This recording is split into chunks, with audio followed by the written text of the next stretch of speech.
Les aventures d'Arthur Gordon Pym, Edgar Allan Poe, chapitre 21. Cataclysme artificiel. Aussitôt que je pus rappeler mes sens éperdus, je me sentis presque suffoqué, pataugeant dans une nuit complète parmi une masse de terre diffuse qui croulait lourdement sur moi, de tous les côtés, et menaçait de m'ensevelir entièrement. Horriblement alarmé par cette idée, je m'efforçai de reprendre pied, et à la fin, j'y réussis. Je restai alors immobile pendant quelques instants, m'appliquant à comprendre ce qui m'était arrivé et où je pouvais être. Bientôt, j'entendis un profond gémissement tout contre mon oreille, et peu de temps après, la voix étouffée de Peters qui me suppliait au nom de Dieu de venir à son aide. Je m'avançai péniblement d'un ou deux pas, et je tombai juste sur la tête et les épaules de mon camarade, que je trouvai enseveli jusqu'à mi-corps dans une masse de terre molle, et qui luttait avec désespoir pour se délivrer de cette oppression. J'arrachai la terre tout autour de lui avec toute l'énergie dont je pouvais disposer, et je réussis à la longue à le tirer d'affaire.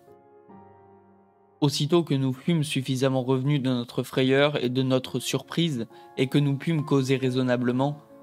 nous en vînmes tous deux à cette conclusion, que les murailles de la fissure dans laquelle nous nous étions aventurés s'étaient, par quelque convulsion de la nature ou probablement par leur propre poids, effondrées par le haut,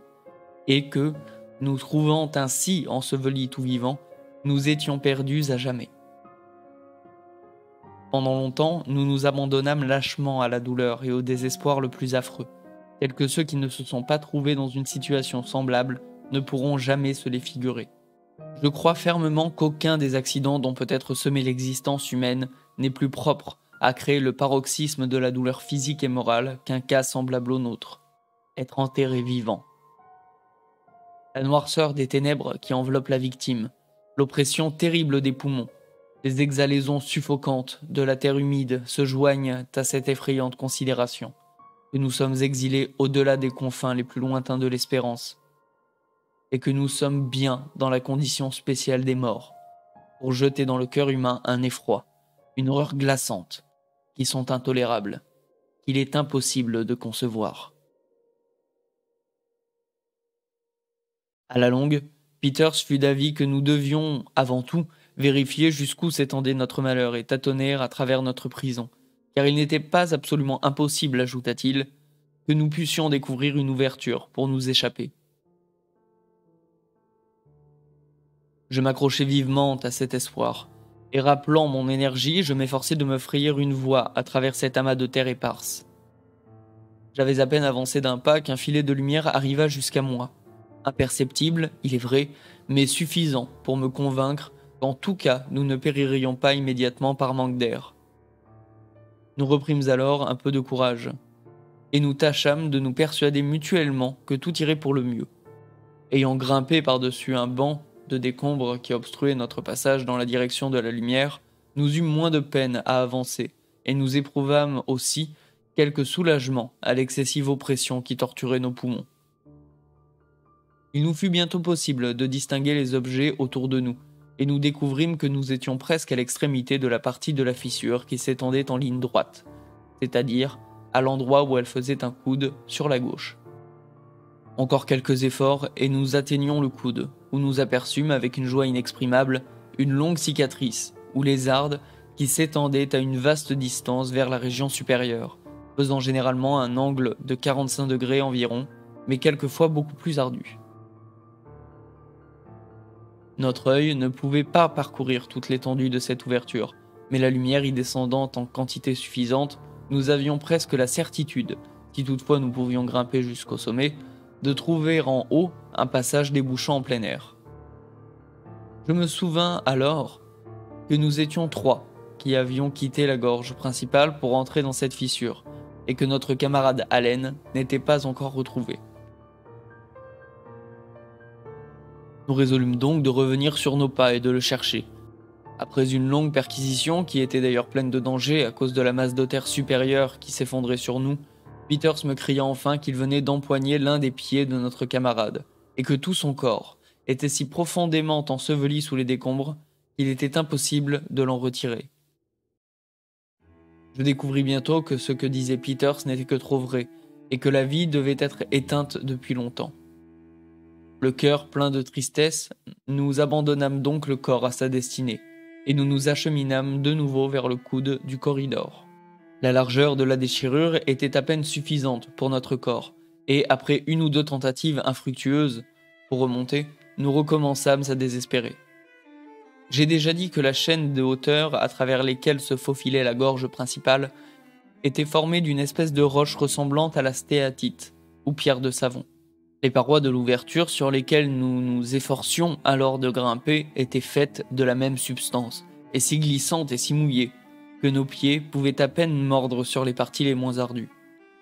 En quelques endroits, quand la montée devenait presque perpendiculaire, la difficulté se trouvait naturellement beaucoup plus grave, et pendant quelque temps nous crûmes positivement qu'elle serait insurmontable. Nous tirâmes toutefois le courage du désespoir, et ayant eu l'heureuse idée de tailler des degrés dans la roche tendre avec nos bowie knives, nous nous suspendîmes, au risque de nous tuer, à de petites proéminences, faites d'une espèce d'argile schisteuse un peu plus dure, qui saillait çà et là de la masse générale, et nous arrivâmes enfin à une plateforme naturelle d'où l'on pouvait apercevoir un lambeau de ciel bleu, à l'extrémité d'une ravine solidement boisée. Regardant alors derrière nous, et examinant un peu plus à loisir le passage à travers lequel nous avions émergé, nous vîmes clairement, à l'aspect de ces parois, qu'il était de formation récente, et nous en conclûmes que la secousse, de quelque nature qu'elle fût, qui nous avait si inopinément engloutis, nous avait en même temps ouvert cette voie de salut. Presque épuisés par nos efforts et vraiment si faibles que nous pouvions à peine nous tenir sur nos pieds et prononcer une parole, Peter eut l'idée de donner l'alarme à nos compagnons en déchargeant nos pistolets qui étaient restés fixés à notre ceinture. Car pour les fusils et les coutelas, nous les avions perdus parmi les décombres de terre molle au fond de l'abîme. Les événements subséquents prouvèrent que si nous avions fait feu,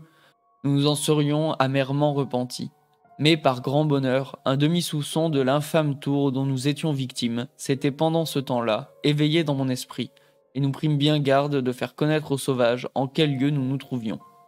Après nous être reposés pendant 1 heure environ, nous poussâmes lentement vers le haut de la ravine, et nous n'étions pas allés bien loin que nous entendîmes une série de hurlements effroyables. Nous atteignîmes enfin ce que nous pouvions décidément appeler la surface du sol, car notre route, jusque-là depuis que nous avions quitté la plateforme, avait serpenté sous une voûte de roches élevées et de feuillage, à une grande distance au-dessus de nos têtes. Avec la plus grande prudence, nous nous coulâmes vers une étroite ouverture, d'où il nous fut facile d'embrasser du regard toute la contrée environnante, et enfin tout le terrible secret du tremblement de terre nous fut révélé en un moment et au premier coup d'œil. Notre point de vue n'était pas loin du sommet du pic, le plus élevé parmi cette chaîne de montagnes de stéatite. La gorge dans laquelle s'était engagé notre détachement de 32 hommes courait à 50 pieds à notre gauche. Mais, dans une étendue de 100 yards au moins, le défilé ou lit de cette gorge était absolument comblé par les débris chaotiques de plus d'1 million de tonnes de terre et de pierre, véritable avalanche artificielle qui avait été adroitement précipitée. La méthode employée pour faire s'écrouler cette vaste masse était aussi simple qu'évidente, car il restait encore des traces positives de l'œuvre meurtrière. En quelques endroits le long de la crête du côté est de la gorge, nous étions alors à l'ouest, nous pouvions apercevoir des poteaux de bois plantés dans la terre. En ces endroits-là, la terre n'avait pas fléchi, mais tout le long de la paroi du précipice d'où la masse était détachée, il était évident, d'après certaines traces empreintes dans le sol et ressemblant à celles laissées par la sape, que des pieux semblables à ceux que nous voyions subsistant encore avaient été fixés à une distance d'1 yard au plus l'un de l'autre, dans une longueur peut-être de 300 pieds, sur une ligne située à 10 pieds environ du bord du précipice. De forts ligaments de vigne adhéraient encore aux poteaux subsistant sur la colline, et il était évident que des cordes de même nature avaient été attachées à chacun des autres poteaux. J'ai déjà parlé de la singulière stratification de ces collines de pierre de savon, et la description que j'ai faite tout à l'heure de l'étroite et profonde crevasse à travers laquelle nous avions échappé à notre terrible sépulture doit servir à en faire plus complètement comprendre la nature.